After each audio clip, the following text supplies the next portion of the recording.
Kumusta po kayo mga ginigiliw kong tagapakinig? Muli po ay narito tayo para sa isa na namang kwento ng kababalaghan. At tulad po ng dati ay hangad ko pong lagi na sana'y abutan po kayo ng pagtatanghal na ito na nasa mabuti pong kalagayan, ligtas sa anumang uri ng kapamakan at karamdaman.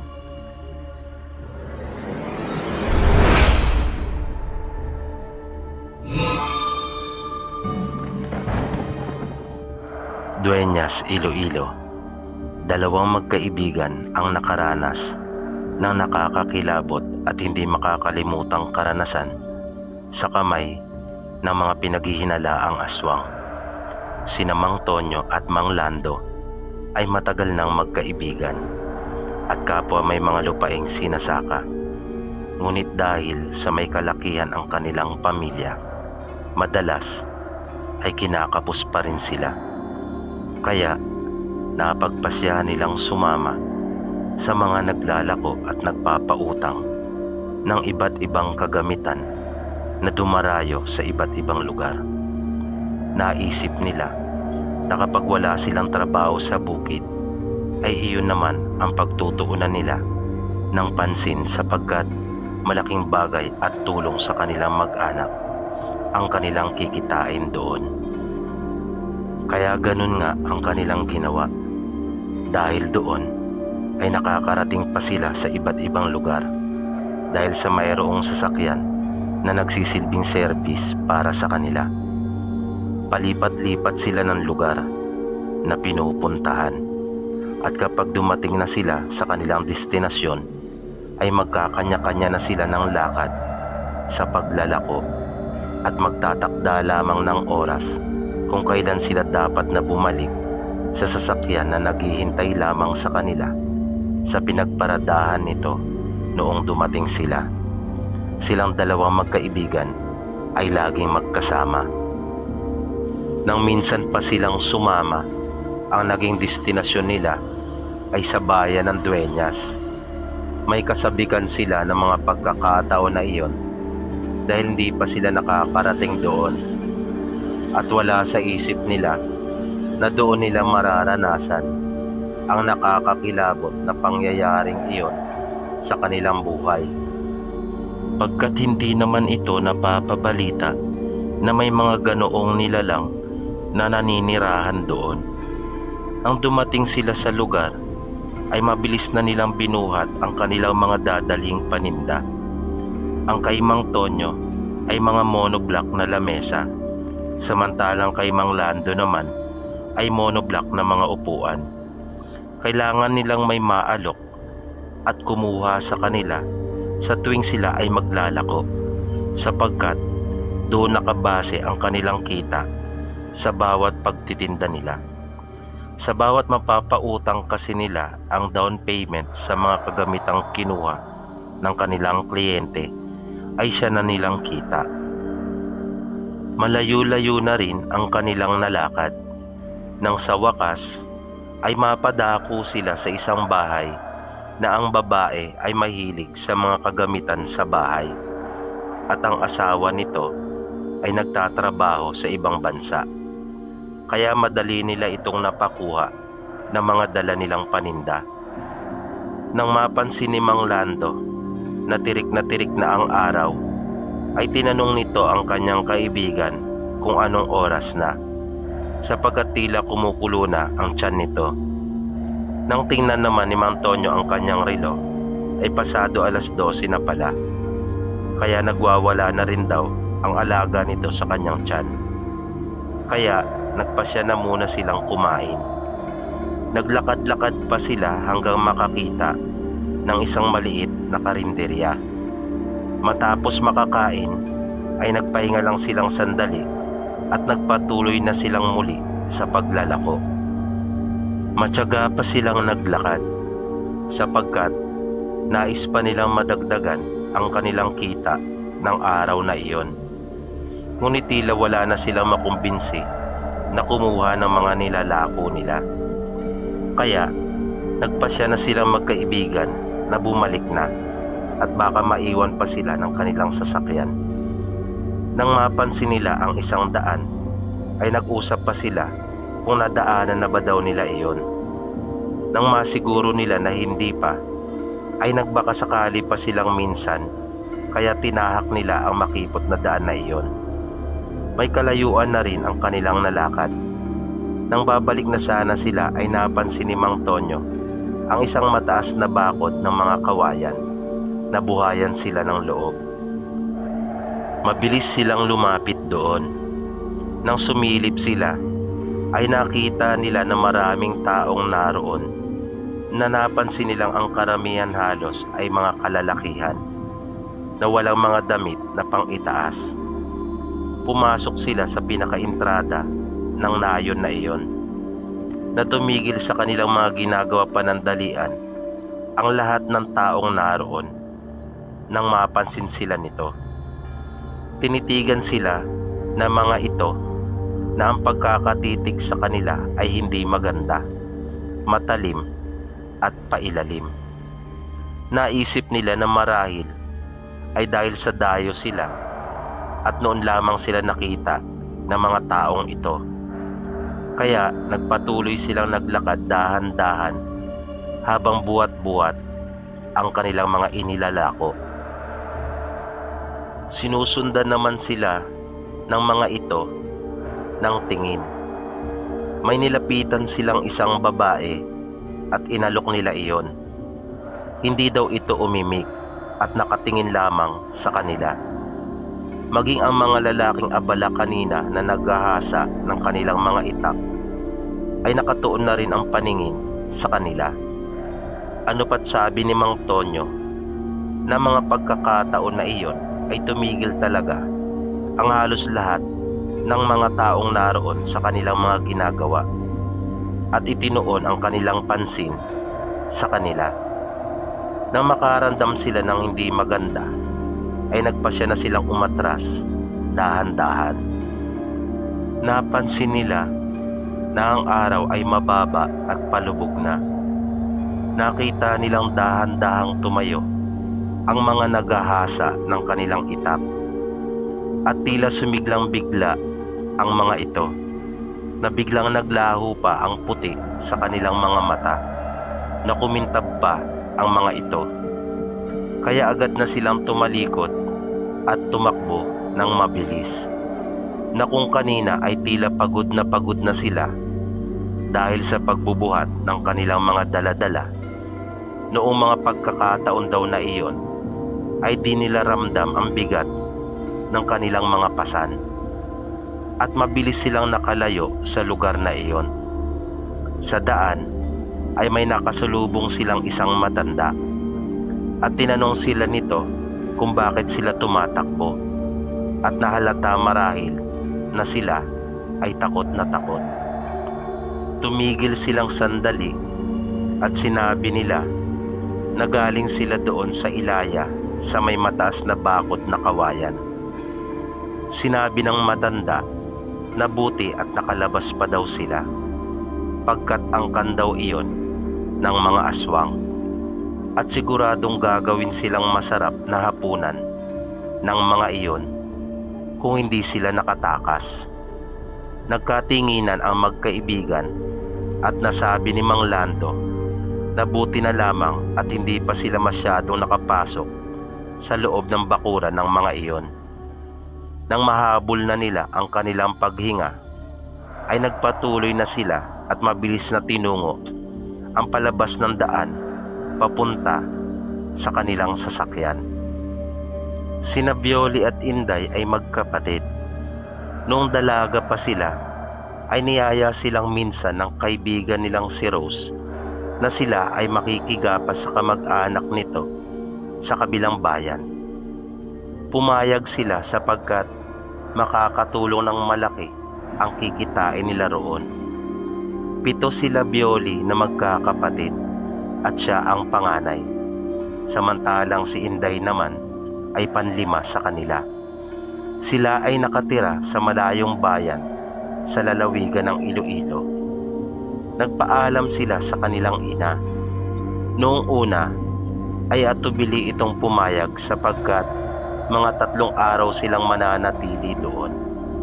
Malawak ang lupain ng kamag-anak nila Rose na kanilang gagapasan at sa kabilang bayan pa ito.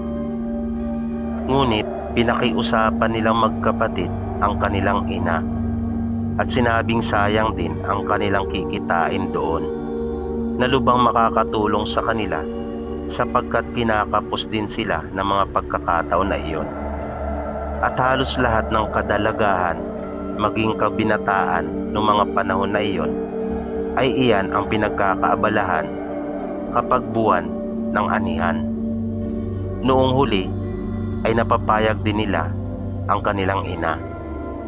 Kaya nang makapaghanda na ay magkakasama na silang umalis nila Rose upang pumunta na sa kamag-anakan nito na nangangailangan ng karagdagang trabahador.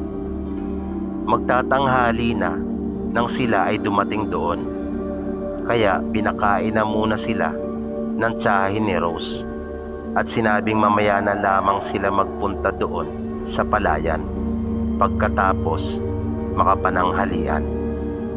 Kaya matapos mailagay ang kanilang mga gamit sa kwartong kanilang tutulugan ay kumain na sila.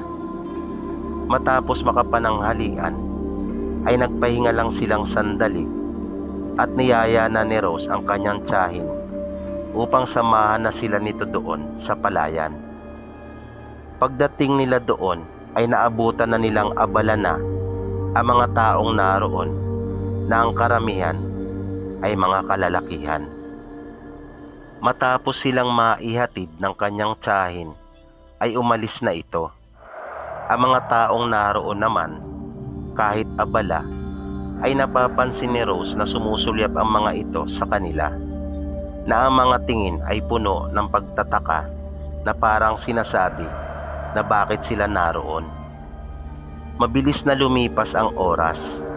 Nang magtatakip silim na, ay isa-isa nang nag-uuwian ang mga tao. Nang makarating silang 3 sa bahay na mag-asawa na kamag-anak ni Rose, ay agad silang naligo at nagbihis sa silid. Maya-maya ay kinatok na sila ng tiyahin ni Rose at sinabing kakain na. Paglabas nila ay nakahain na nga. Masarap na isda ang ulam na nakita nilang nakahain sa mesa. Inalok naman ni Rose ang tiyahin nito na sabayan na sila sa pagkain. Ngunit tumanggi ito at sinabing pagod pa raw at mamaya na sila kakain dahil hindi pa naman luto ang ulam nilang mag-asawa, na agad namang nakatawag ng pansin sa kanilang 3 na nasabi pa ni Violi na bakit iba raw ang ulam ng tiyahin at tiyuhin ni Rose, na naisip nitong tila pinagdadamutan sila sapagkat naamoy nila na mabango ito at base na rin sa amoy ay nasabi nilang karne iyon. Kaya nang maramdaman nilang umalis ang mag-asawa, dala ng kuryosidad kung anong niluluto ng tiyahin ni Rose at saka gustuhan na ring matikman ang ipinagdadamot na ulam ng mga ito, ay hindi inubos ni Violi ang kanyang kinakain. Mabilis niyang tinungo ang kusina at binuksan niya ang malaking kalderong naroon. Agad niyang sinandok ang nasa loob nito. Nang iangat na niya ang sandok ay laking gulat niya sa kanyang nakita. Mga daliri iyon ng tao. At hindi siya maaaring magkamali sapagkat naroon pa ang mga kuko nito. Nanginginig sa takot na bumalik sa lamesa si Violi at sinabi sa dalawa ang kanyang nakita. Hindi naman naniwala kaagad ang dalawa sa kanya. Kaya minabuti ng mga ito na alamin sa kanilang mga sarili kung totoo nga ba ang nakita ni Violi at maging sila ay nasindak sa kanilang nakita. Nang mapatunayan nila na totoo nga ang sinasabi ni Violi, ay hindi na nila nagawa pang tapusin ang kanilang pagkain. Niligpit na nila iyon at nagtatakbong papasok ng kwarto. Isinara nila iyong mabuti at hinarangan pa ng mga mabibigat na bagay na naroon upang hindi ito mabuksang kaagad ng kung sino man ang magtatangkang pumasok sa loob. Dahil doon ay hindi nila magawang matulog. Patuloy silang nakiramdam.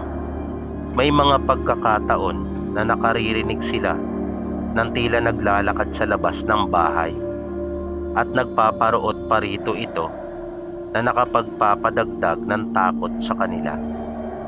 Nanatili lamang sila sa loob at patuloy lang na nakiramdam at nanalangin. Nang sunod-sunod na nilang marinig ang pagtilaok ng manok, ay nakahinga na sila ng maluwag. At unti-unti na ngang pumapasok sa kanilang kwarto ang liwanag. Mabilis nilang iniligpit ang kanilang mga gamit at nagpaalam na si Rose sa tiyahin nito. Nagdahilan na lamang siya na masama ang pakiramdam ng dalawa niyang kasama. Masama ang kutob nito na baka sila pa ang isunod ng mag-asawa pag naubos na ang pagkain ng mga ito. Wala naman ang nagawa pa ang kanyang tiyahin kundi payagan na silang makauwi. Pagkat handang-handa na sila, nabitbit pa ang mga gamit. Pagdating nila sa kanila, ay agad na sinabihan ni Rose ang kanyang ina kung bakit hindi sila nito pinigilan na pumunta sa bahay ng kapatid nito na isa palang aswang. Sinabi naman ng kanyang ina na hindi niya alam dahil dati naman daw ay hindi ito ganoon at marahil ay nahawaan lamang ito ng kanyang napangasawa.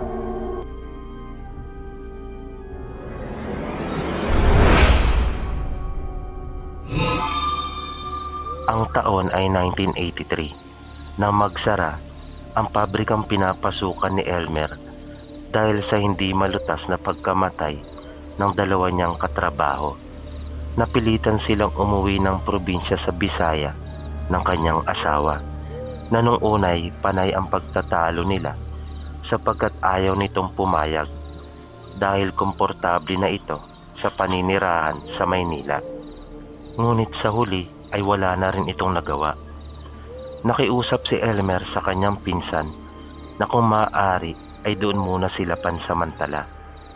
Pumayag naman ito sa pakiusap niya dahil na rin sa pangako nito na gagawin naman niyang lahat para makatulong sa mga gawain nito at magtatrabaho sa tuwing mayroong mga ngailangang karagdagang trabahador para magtanim o kaya ay mag-ani sa mga may malalawak na palayan doon. Hindi naman sila nahirapan sa pagtira nila sa probinsya pagkat pareho naman silang laki at sanay sa ganong uri ng pamumuhay ng kanyang asawa. Sa Maynila na sila nagkakilala ng asawa niyang si Aida. May mga higit sa 10 taon na ring naninirahan si Elmer sa Maynila. Kaya matagal din silang hindi nagkita ng kanyang pinsan. Ang huling uwi ni Elmer sa kanila ay nang mamatay ang kanyang ama. At nung panahon na iyon ay ibinenta na niya ang kanilang lupang pag-aari at nagdesisyon nang sa Maynila manirahan. Bugtong na anak si Elmer at ulila na siya dahil namatay ang kanyang ina sa panganganak sa kanya. Maganda ang istorya nilang mag-asawa na para bang telenovela at pelikula. Break time ni Elmer noon sa kanyang trabaho at kumakain siya sa isang karinderya na malapit doon nang mapansin niya si Aida na nagmamadali sa paglakad at palingon-lingon. Kaya nilapitan niya ito at tinanong kung okay lang ba ito at kung ano ang kanyang problema. Doon niya nalaman na tumakas ito sa kanyang amo dahil pinagtangkaan siyang gahasain ito. Maganda si Aida, makinis at maganda ang hubog ng katawan. Nang malaman ni Elmer ang nangyari dito, ay nagpresenta siya ng tulungan ito. Pinatuloy niya si Aida at kinupkop sa inuupahan niyang bahay. At doon ay unti-unting nahulog ang loob nila sa isa't isa na nagsimula na ang kanilang relasyon hanggang sa tuluyan na nga silang magsama. Ngunit ng pagkakataong nasa probinsya na nga sila ni Elmer, ay madalas silang nagtatalo sapagkat hindi sang-ayon si Aida na tumira sila doon, pagkat tila nagsawa na ito sa buhay probinsya. At saksi ang pinsan ni Elmer na si Ron, pagkat madalas niyang naaabutan ang dalawa na nagsasagutan, na naririnig niyang tutol si Aida sa pakikipanirahan nila. Ngunit naging mapagpasensya na lang si Elmer sa kanyang asawa. Aminado naman siya na meron siyang pagkukulang at pinilit lamang niya ang kanyang asawa. Kaya sila nandun ngayon sa kanyang pinsan. Mas nagpakasigasig na lamang si Elmer. Mas pinagbuti pa niya ang kanyang mga pagtatrabaho upang mapunan niya ang kanilang pangangailangan na mag-asawa at hindi sila maging pabigat sa kanyang pinsan. Pero mabait naman ang pinsan ni Elmer na si Ron. Tahimik lang ito at halos wala silang narinig na anumang salita na masama at laban sa kanila mula dito. Mga 100 metro ang layo mula kanila Ron ay naroon naman ang bahay ng mag-asawa.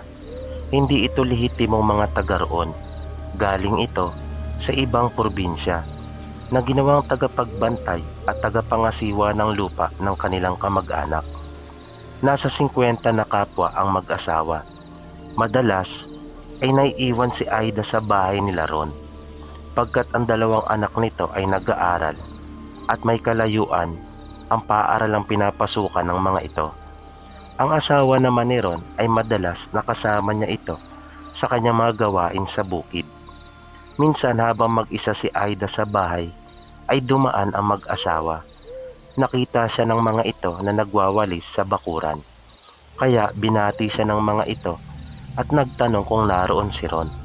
Sinabi naman niya na wala at nagpatuloy na ang mga ito na ang tinatahak na daan ay papunta sa Kakahuyan. Nang mga 5:00 pasado na ng hapon, pagdating ni Ron at kanyang asawa ay naabutan nilang hinang-hina at namumutla si Aida. Agad nilang tinanong kung ano ang nangyayari dito. Ngunit halos walang boses na lumalabas sa mga labi nito. Nagpainit sila ng tubig at pinunasan nila si Aida. Nang madilim na, ay siya na ring pagdating nila Elmer at mga anak nila Ron na halos magkasunod lamang. Nang makita ang kalagayan ng asawa, ay binuhat niya ito papunta sa kwarto na pinagamit sa kanila. At doon ay kanya itong inasikaso. Paglabas ni Elmer ay sinabi niya kay Ron na pumunta ang mag-asawa noong umaga at hinahanap siya ng mga ito, na ang nakausap ay si Aida. Nagtaka naman si Ron kung ano ang pakay ng mga ito sa kanya. Kinaumagahan ay maagang nagising sila Ron at napansin nilang umigi na ang pakiramdam ni Aida. Walang pasok ang kanyang mga anak nung araw na iyon, kaya hindi niya ginising ang mga ito at hinayaan lang niya na matulog. Si Elmer naman ay nauna itong umalis sa kanila upang magpunta sa bayan dahil may nangangailangan doon ng bodegero. Susubukan niya mag-apply at hindi na muna siya nagtrabaho sa bukid. Matapos makapag-agahan nila Ron at kanyang asawa ay nagpaalam na rin sila kay Aida na ng mga panahon na iyon ay abala sa kusina. Kinahapunan bago tuluyang umuwi ng kanilang bahay ay dumaan sila sa bahay ng mag-asawa upang alamin kung ano ang pakay nito sa kanya at bakit hinahanap siya noong nagdaang araw. Pagdating nila sa bahay ng mag-asawa ay kaagad nilang napansin na madilim ito. Naabutan nilang nakaupo ang mga ito sa balkonahe at kararating lang rin di umano mula sa paggawa sa bukid. Nang makausap niya ang mag-asawa ay nalaman niya na balak pala humiram ng mga ito sa kanila ng petrolyo at asin pagkat naubusan daw sila at hindi pa magawang makapunta ng bayan dahil sa dami ng kanilang dapat pang gawin sa bukid. Na nang malaman nila Ron ay sinabing sumabay na sa kanila pag-uwi upang makuha na nila ang kanilang hinihiram. Na mga oras na iyon ay mag-aalas 7 na ng gabi. Kaya kasama nilang pumunta sa kanilang bahay ang mag-asawa. Nang nasa bakuran na sila ng kanilang bahay, ay nagtaka sila sa nagkalat na dugo. Agad nilang tinawag si Aida at ang kanilang dalawang anak. Tuloy-tuloy sila na pumasok sa loob ng kanilang bahay. Laking gulat nila nang makita nila si Aida na nanlilisik ang mga mata at duguan ang bibig nito na may mga tilamsik din sa mukha. Nagtatayuan ang mga buhok ni Aida na ang itsura ay nakakatakot dahil sa mabangis na aura nito. Napasigaw pa ang dalawang matanda sa kanilang nakita. Nang lalapitan ito ni Ron ay mabilis itong lumabas ng pinto sa kusina at tumakbong palayo. Hinahanap nila ang kanilang anak na napapaiyak na ang asawa ni Ron sa lubhang pag-aalala. Ilang sandali pa ay dumating na rin si Elmer at agad siyang kinumpronta ng mag-asawa. Noon lamang niya nakitang magalit si Ron ng ganon. Agad siyang kinuwelyuhan nito habang sinasabi ang ginawa ng kanyang asawa. Sasaktan na sana niya ito nang biglang marinig nila ang pagtawag ng kanilang anak na nasa may pintuan na. Laking pasalamat naman nila nang makita ang mga ito. Agad na ikinuwento ng dalawa ang nangyari. Naglalaro daw sila nang bigla silang nilapitan ng kanilang tita Aida. At agad napansin ng dalawa ang nakakatakot na mukha nito. Kaya mabilis silang nagtatakbo. Nang nakalayo na sila nang lingunin nila ito ay ang manok nila ang pinagbalingan. Nagpatuloy daw silang magkapatid na tumakbo papalayo at nagtago sa kakahuyan. Ikinuwento naman lahat ni Elmer at ipinaliwanag sa kanila ang totoo na may lahing aswang ang kanyang asawa, na nang araw na makita niya ito ay kanyang biniktima ang amo niyang lalaki na nagbalak sa kanya na manggahasa at tinawaan siya nito noong sila ay nagsasama na. Napilitan silang umuwi dahil sa hindi pa niya makontrol ang kanyang sarili noong bago pa lamang ito sa kanyang katawan, kaya napatay niya ang kanyang katrabaho. Matapos umamin ni Elmer ay sinabi nila Ron na nag-aalala sila para sa kanilang kaligtasan ng kanilang buong pamilya. Kaya pinakiusapan niya si Elmer na kung maaari ay umalis na sila at lumipat na lamang sa ibang lugar. Na tinanggap naman ni Elmer pagkat naiintindihan niya sila. Maya-maya ay nakita na rin nila si Aida na nasa may pintuan at bumalik na ang katinoan nito. Nagpaalam ng maayos ang mag-asawang Elmer at Aida kanila Ron at nagpasalamat ang mga ito. Samantala ang mag-asawang matanda ay nag-alok na kung gusto nilang gumaling ay may kakilala sila. Ngunit sinabi ni Aida na hindi siya sigurado kung magagamot pa sila nito pagkat may katagalan na ang pagiging aswang nilang mag-asawa. Kaya nagpaalam na lang sila at muling nagpasalamat. Ayon kay Ron, ilang buwan lamang ang lumipas mula nang umalis ito sa kanila ay nabalitaan nila nagpakamatay ang kanyang pinsan at si Aida nang may makaalam ng kanilang lihim doon sa bayan na kanilang nilipatan.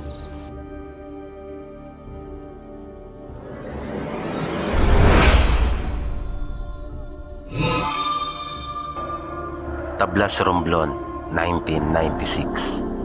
Isang ginang ang nagkaroon ng nakakakilabot na karanasan tungkol sa mga aswang. Ayon kay Sheila, hindi niya tunay na pangalan. Noong mga panahon na iyon ay nagtatrabaho ang kanyang asawa sa Batangas habang sila ng kanyang dalawang anak ay nasa kanilang probinsya. Ang bahay nila ay nasa Ilaya, na ang ibig sabihin ay hindi ito sa tabing kalsada.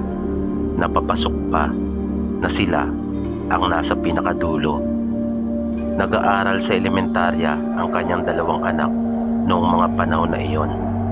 Siya naman ay abala sa paggawa ng bayong na plastik at madalas na naiiwang mag-isa sa kanilang bahay kapag may pasok ang kanyang mga anak. Napilitan silang lumipat doon sapagkat hindi niya makasundo ang kanyang kapatid doon sa kanilang lupa. Kaya nagpasya silang mag-asawa na lumipat, kaya doon sila napadpad. Maayos naman ang kanilang naging pamumuhay sa nilipatan nila. Ayon kay Sheila, unti-unti ay nakakapagpundar sila habang patuloy na hinuhulugan ang lupang nabili nila sa tiyahin ng kanyang asawa. At hindi iyon ibinenta sa kanila ng mahal, kaya laking pasalamat na rin nila. Kaya nga lamang dahil nasa Ilaya sila ay wala silang kuryente. Kapag hindi siya abala sa paggawa ng bayong dahil walang order, ay nagagarden naman siya at nagtatanim ng mga gulay. Sa lupa nilang nakuha na halos may sukat na 1 hektarya, ay malawak ang pwede niyang pagtaniman. Magkakalayo ang mga bahay doon. Wala silang kalapit. Sa daanan palabas papuntang kalsada ay naroon ang ilang mga kabayan na halos kamag-anakan ng kanyang asawa. Minsan ay nabalitaan niya na biglaang namatay ang 3 taon na bata na nakatira malapit doon sa may daanan. Naging matunog ang usap-usapan na inaswang daw ito dahil sa biglaan ng pagkamatay ng bata. Ngunit hindi naman nila siniseryoso ang mga ganong balita. Sa kanilang probinsya, bagamat mayroon silang paniniwala na umiiral ang mga aswang, ay tila karaniwan na ito at kasama na sa pang-araw-araw nilang pamumuhay, na ang mga tao ay wala namang ginagawang aksyon at patuloy lamang sila sa kanilang gawain sa bawat araw ng kanilang buhay. Ngunit isang gabi, habang natutulog na sila Sheila, ay nakarinig siya ng huni na alam niya kung ano iyon, sapagkat doon din naman siya lumaki sa probinsya, na paminsan-minsan ay naririnig niya ang huni na iyon doon sa bahay ng kanyang mga magulang na dumaraan nung doon pa siya nakatira. Kaya mabilis niyang ginising ang mga bata at hindi siya nagsindi ng lampara. Pumunta sila sa isang sulok. Pupungas-pungas pa ang kanyang mga anak at walang kaalam-alam sa nangyayari. Naisip ni Sheila na mabuti na rin iyon pagkat ayaw niyang matakot ang mga ito. Nakumbinsi siya na hindi ito dumaan lang. Napakiramdam niya ng oras na iyon ay sila talaga ang sadya nito. At nakita niya sa siwang ng kanilang bahay ang kanilang aso na walang tigil ito sa pagkahol, na nagpapaikot-ikot habang nakatingala.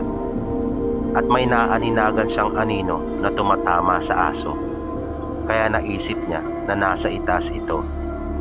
Hindi sila kumibo ng mga anak niya, na natili lang silang tahimik. Narinig nilang biglang dumapo ito sa bubong ng kanilang bahay, kaya mabilis niyang ginabayan ang mga bata at nagtago sila sa ilalim ng kanilang katre. Pinatakip niya ng mata ang mga bata.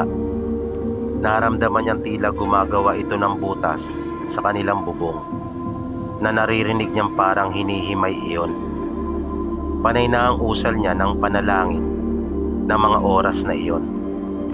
Nanatili lang sila ng kanyang mga anak na hindi gumagawa ng anumang ingay sa ilalim ng katre. Matapos iyon, ay biglang nawala ang kaluskos sa kanilang bubong. Napakiwari niya ay nakasilip na ito at nag-oobserba. Maya-maya ay narinig niya ang malakas na pagaspas nito. Nakasabay noon ay lumika pa ng ingay sa kanilang bubong, na naisip niyang lumipad na ito, at napansin niyang tumigil na nga sa pagkahol ang kanilang aso. Nang lalabas na sila sa ilalim ng katre, ay muling nakatulog ang kanyang mga anak, kaya hinayaan na lamang niya ang mga ito doon. Nilagyan na lamang niya ng sapin at unan. Pagkatapos ay kinumutan. Kinaumagahan ay agad niyang napansin ang butas sa kanilang bubong, nanlikha ng aswang nung nagdaang gabi. Kinilabutan siya. Noong mga pasado 1:00 na ng hapon, habang abala siya sa paggawa ng bayong sa harapan ng kanilang bahay, ay kumahol ang kanilang aso, kaya alam niyang may taong parating. Tumayo siya sandali at sinilip kung sino ito, Hindi siya pamilyar dito. Ang tansya niya ay nasa 60 anyos na ito. Nang nasa tapat na niya, ang matanda ay nagsabi ito na makikiraan lang at tumugon naman siya. Nang bigla itong huminto at nagtanong sa kanya kung nariyan ang kanyang asawa, na habang kinakausap siya ay hindi raw ito nakatingin sa kanya. Sumagot naman siya at sinabing wala at nagtatrabaho sa Batangas, kaya sila lang ng mga bata sa kanila. Tumango-tango naman ang matandang babae bilang pagpapakita na naiintindihan niya ang sinabi ng kanyang kausap. Matapos iyon ay nagpaalam na ito at dumiretso na sa paglakad. Kinahapunan, pagdating ng mga anak ni Sheila, ay binalita ng mga ito na isa niyang kaklase ang namatay at sinabing inaswang rin daw iyon. Dahil sa narinig ni Sheila, ay nakaramdam siya ng matinding takot at pag-aalala para sa kanyang mga anak. Kaya mabilis niyang dinampot ang itak at pumunta sa kawayanan. Tumagpas siya ng mahabang kawayan na kayang-kaya niyang hawakan. Pagdating sa bahay ay pinatulis niya iyon. Matapos iyon ay gumawa siya ng sulat para sa kanyang asawa. Ipapakisuyo niya ito at ipapahulog sa kamag-anak ng kanyang asawa na madalas na pumupunta ng bayan dahil namimili ito para sa kanyang tindahan.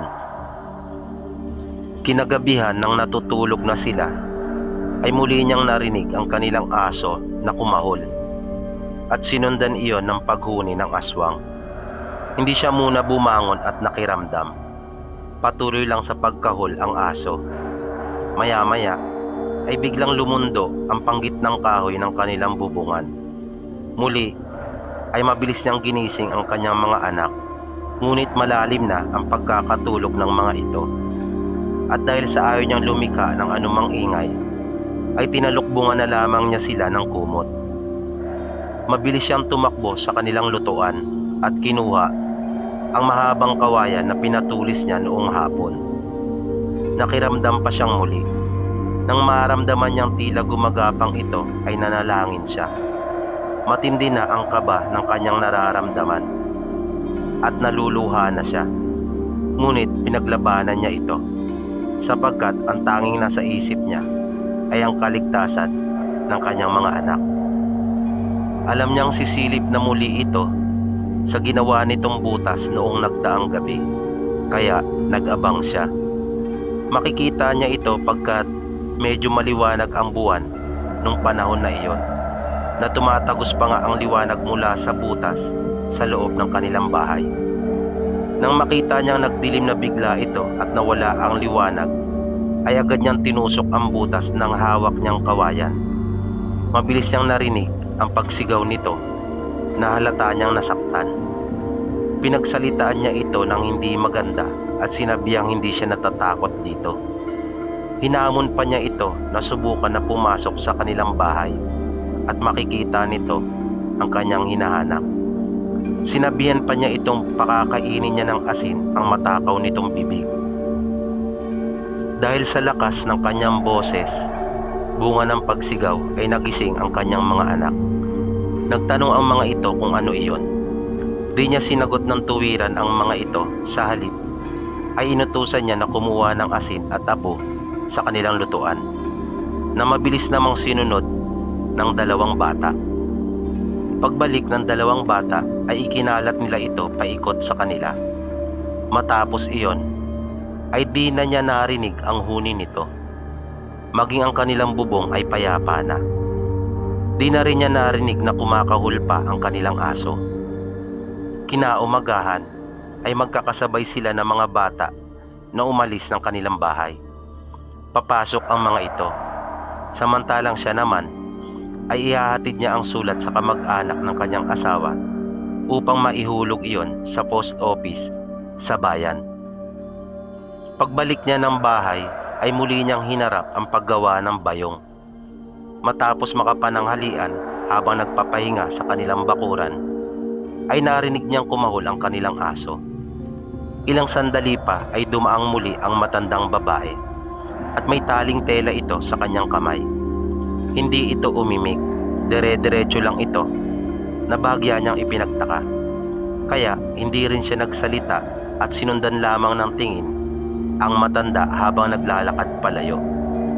Noong hapon, ilang sandali lang matapos dumating ang kanyang mga anak, ay narinig niyang kumahol ang kanilang aso. Nang tingnan niya kung sino ang dumating ay nakita ni Sheila na kausap na ng matanda ang kanyang mga anak. Nang makita siya nito ay sinabi nitong hihingi lang siya ng tubig. Kaya bumalik siya sa kusina at kumuha ng tubig. Paglabas niya ay iniabot niya dito ang isang tasang tubig. Pagkatapos nitong makainom ay tinanong niya ito kung gusto pa niya at kanyang sasalinang muli ng tubig ang tasa mula sa hawak niyang pitset. Ngunit sinabi nitong hindi na at nagpasalamat na ito, sabay nagpaalam. Pagpasok nila ng bahay ay sumunod sa kanya ang bunso niyang anak na babae sa kusina. Inagaw bigla nito ang tasa sa kanyang kamay at binasag iyon. Nabigla silang nakarinig ng malakas na sigaw mula sa matanda matapos ang tunog ng nabasag na tasa, na nagmura ito sa lingwahe nila na ang katagang binigkas ay yawa, na ang pinakakahulugan ay demonyo, pero mura iyon sa lugar nila. Pinagalitan naman niya ang kanyang anak kung bakit niya ginawa iyon, na ilan na nga lamang di umano ang kanilang baso at tasa ay kanya pa itong binasag. Sinabi naman ng kanyang anak na kaya namatay ang kaklase niya ay dahil may nakiinom din daw sa bahay nila. At doon daw nagsimula na magkasakit ito at tuluyan na ngang namatay. Nang damputin ni Sheila ang mga piraso ng tasang nabasag ay napansin niya na madulas ito, na tila puno ng laway ang paligid ng loob ng tasa. Kaya agad niya itong tinapon at tinugasang mabuti ang kanyang kamay. Tinawag niya ang kanyang mga anak at agad na niyakap ng mahigpit. Makaraan ang ilang araw ay dumating na sa kanila ang kanyang asawa. Pinakiusapan niya ito na mamalagi muna doon at subukan na lang muna na mag-alaga sila ng mga hayop at magtanim ng mga gulay. Nang pumayag ito ay laking pasalamat niya at mas napanatag na siya. Nang mga sumunod na gabi, paminsan-minsan ay nakakarinig pa rin sila ng huni nito, ngunit tila dumaraan na lamang at hindi na sila muli nitong ginambala. At dito po nagtatapos ang kwentong itinampok natin para sa araw na ito. Muli, sana po ay inyong nagustuhan at naway patuloy nyo pang subaybayan ang mga susunod pa po nating kwento dito lamang sa Mga Totoong Kwento ng Kababalagan. Maraming salamat po at hanggang sa muli.